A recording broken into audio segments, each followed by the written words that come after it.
Growing up in a Greek American family, some of my most salient memories are of sitting around the dinner table, listening to stories about people I never knew, places I had never been, and events that happened long before I was born.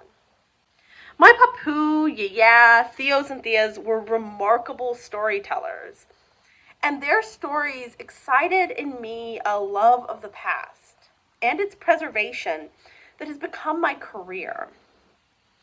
I look at every new project at the National Hellenic Museum as an opportunity to learn a new story about our human family and a chance to meet a new relative, maybe one I didn't quite understand before.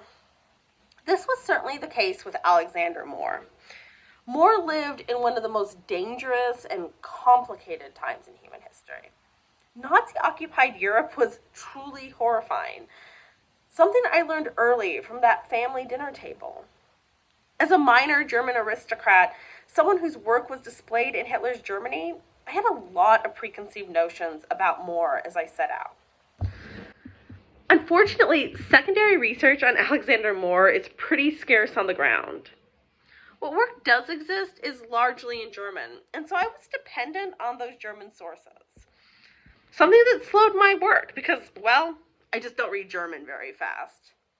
I also sought out primary sources, like newspapers, letters, and journals, even an oral history or two. These sources were largely in German, French, and occasionally Greek. I would be remiss if I didn't mention the importance of digitization to this effort.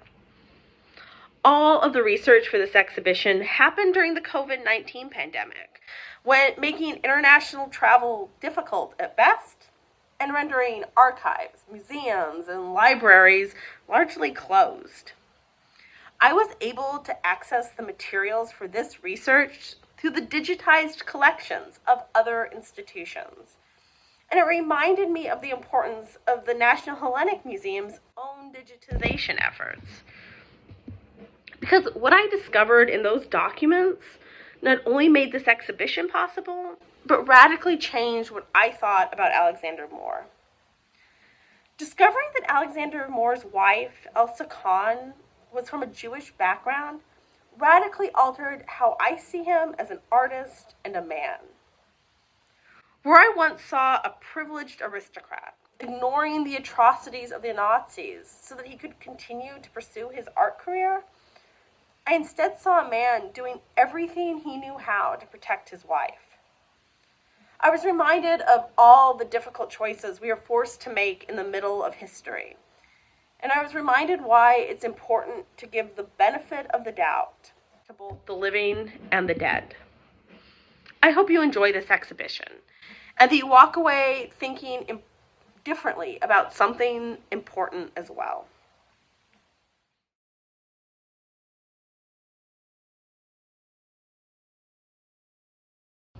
Hello, my name is Jeremy Bucher, and I am the Collections and Archives Manager here at the National Hellenic Museum. As a way to celebrate the release of our newest digital exhibition, Philhellenism on Canvas, the Greek paintings of Alexander Mohr, I wanted to share with you a little bit about how we store our painting collection. An important aspect of storing paintings is to keep them away from natural light. Exposure to direct sunlight can cause colors to fade, as well as cause paint to become brittle and flake or crack off the canvas. There are no windows in our storage area, and so no light sneaks in, and our overhead lights are on a timer so that the space is dark when no one is present. Another important issue concerning painting storage is temperature and humidity. Consistency is key for storing paintings, as the layers of paint can expand and contract with changes in temperature and humidity. We monitor the temperature in our storage areas and adjust when necessary, and we have a humidifier that maintains a consistent level of humidity in the space. As you can see behind me, our paintings are hung up on a wire mesh wall. This makes it easier to rearrange when needed since there is no dedicated space for any of the paintings, and we also store them in the same way that we would display them. This is a way of ensuring that no unnecessary strain is placed on the frame that could, in turn, damage the painting.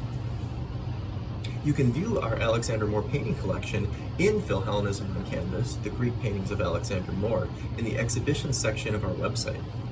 In addition to viewing these beautiful paintings, you can learn about German Philhellenism and its influence on Mohr's work.